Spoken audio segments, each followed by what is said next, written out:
ওম অখণ্ড সংহিতা বা অখণ্ড মণ্ডলেশ্বর শ্রী শ্রীমৎ স্বামী স্বরূপানন্দ পরমহংসদেবের উপদেশ বাণী প্রথম খণ্ড। তপস্যার অর্থ।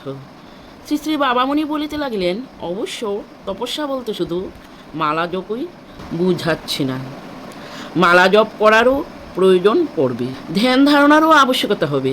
কিন্তু তপস্যা বলতে আমি বুঝেছি সংকল্পের একাগ্র সাধনাকে, একটিমাত্র সংকল্পকে বুকের মাঝে পোষণ করে চিন্তা, চেষ্টা ও বাক্যকে তারই সাধনকল্পে আমৃত্যু নিয়োজিত রাখার নাম তপস্যা।